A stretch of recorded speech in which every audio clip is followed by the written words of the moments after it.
Ravi school से आया। आने के बाद उसने भी माँ से कहा, देखो माँ, मुझे लग रहा है कि मैं बहुत गर्मी लग रही है, मैं बहुत गर्म हो रहा हूँ।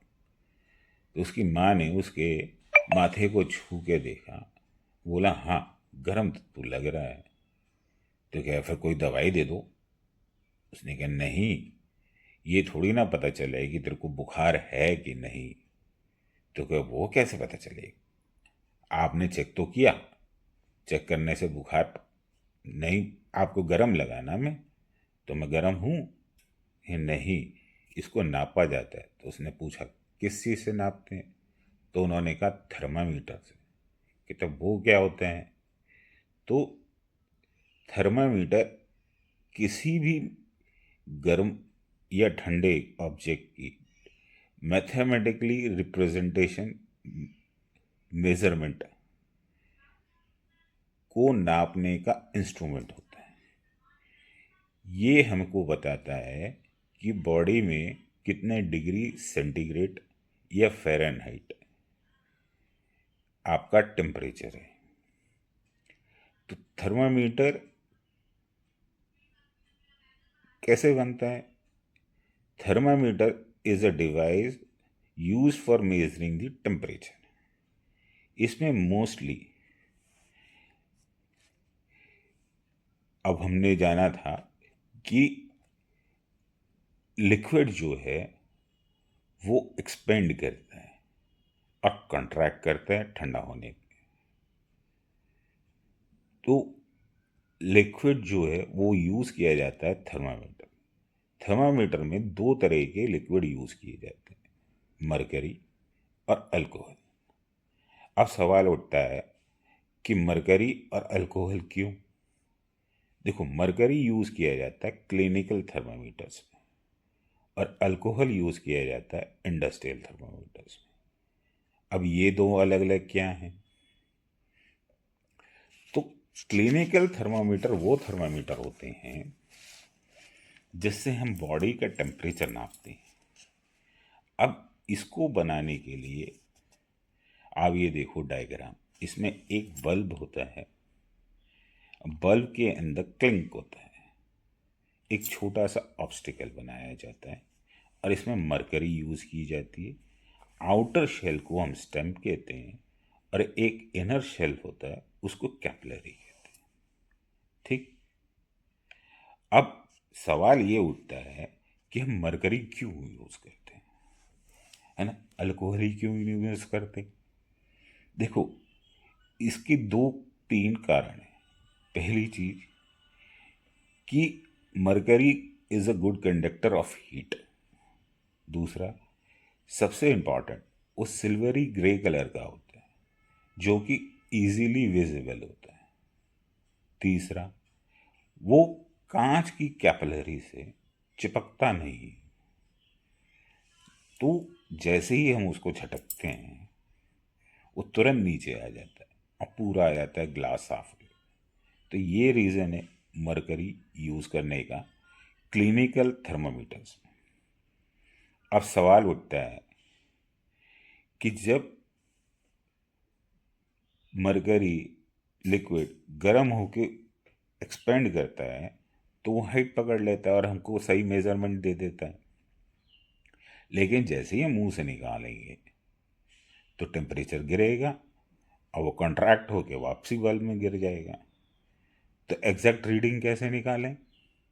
तो इसीलिए क्लिनिकल थर्मामीटर के अंदर एक ऑब्स्टिकल बना दिया जाता है जिसको क्लिन कहते हैं। ये जो है रफ्तार रोक देता है, कम कर देता है नीचे आने में बल्ब। तो हमको थोड़ा टाइम मिल जाता है एग्जैक्ट रीडिंग को पढ़ने के लिए, इसलिए क्लिन का इस्तेमाल किया जाता है। अब इंडस्ट्रियल थर्मामीटर में हम मरकरी क्यों नहीं यूज़ करते या वो कैसे बनती है? देखो, सेम प्रोसेसर होता है लेकिन इसके अंदर क्लिन नहीं होता, पहली चीज। दूसरा, इसमें मरकरी की जगह अल्कोहल यूज़ करते हैं। अब सवाल उठता है, इसमें अल्कोहल क्यों यूज़ करते हैं, मरकरी क्यों नहीं यूज़ करते, है ना? तो अल्कोहल जो है वो चीपर होता है मरकरी से। दूसरा, क्लीन इसमें क्यों नहीं होता, ये भी सवाल उठता है ना। तो क्लीन इसलिए इसमें नहीं होता क्योंकि क्लीन का काम होता है थोड़ा टाइम गेन करने का, बाई करने का, ताकि वो तुरंत नीचे गिर ना जाए। लेकिन जो इंडस्ट्रियल थर्मामीटर होते हैं ये ज़्यादातर टेम्परेचर को नापने के लिए होते हैं एटमॉस्फेयर के, वेदर कंडीशंस के। अब मान लो हमें जानना है कि 3 बजे सुबह टेम्परेचर क्या है, तो जो थर्मामीटर है उस समय हम जाएंगे 3 बजे, देखेंगे अपनी घड़ी के अंदर और सामने रीडिंग देखेंगे, हमें मिल जाएगी। तो हम महंगी चीज़ क्यों लगाएं, समझे। अब हमने ये जाना था कि सेंटीग्रेड और फ़ारेनहाइट अलग अलग है। तो सेंटीग्रेड और फ़ारेनहाइट के बीच में कोई रिलेशन कैसे बने, तो आप ये फॉर्मूला नोट करो। ये फ़ारेनहाइट, सेंटीग्रेड को फ़ारेनहाइट में कन्वर्ट करने का तरीका है। अब फ़ारेनहाइट से केल्विन में, सेंटीग्रेड से केल्विन में कन्वर्ट करने का ये फॉर्मूला, इसको आगे हम विस्तार में जब क्वेश्चंस करेंगे तब समझेंगे। अब बात ये उठती है कि now we know the temperature of the body, but the real world, in real world we have to know the heat energy. भाई हीट एनर्जी कितनी, अब क्यों। मान लो आपको अपने रूम के लिए एसी खरीदना है, तो एसी कितना बड़ा लिया जाए, उसको कितनी हीट एनर्जी, जब तक हमें ये नहीं पता होगी कि वो कितनी हीट एनर्जी को उसको कंट्रोल करना है, तो वो एसी बड़ा लेके कोई फ़ायदा नहीं, छोटा लेके हमें कोई फ़ायदा नहीं। तो एग्जैक्ट हीट एनर्जी कितनी रिलीज हो रही है उस कमरे में, कितनी बन रही है, उसको जानने के लिए हमें हीट एनर्जी निकालनी। तो हीट एनर्जी कैसे निकाली जाएगी, इसके लिए क्या ज़रूरी है कि भाई उस कमरे में कितने लोग आएंगे। हर इंसान हीट को प्रोड्यूस करता है और उसको बाहर फेंकता है।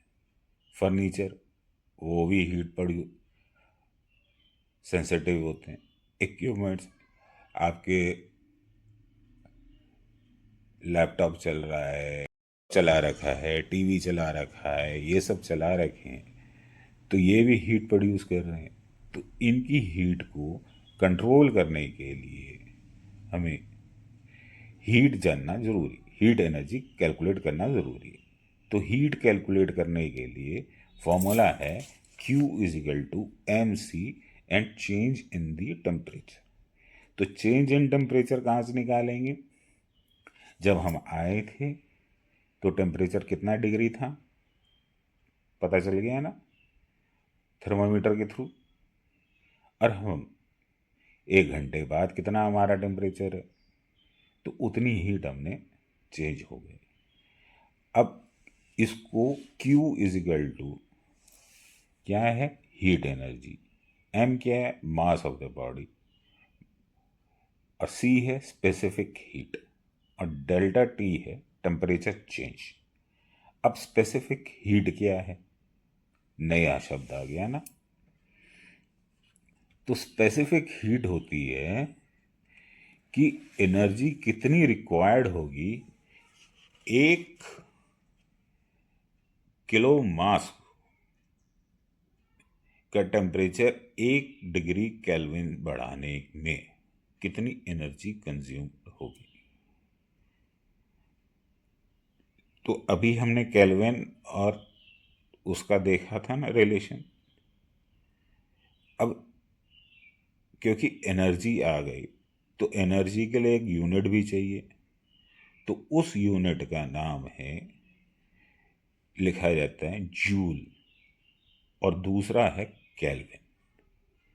अब अलग अलग है तो इनकी मेज़रमेंट, इनके बीच का relation 1 kelvin is equal to 4.186 joule.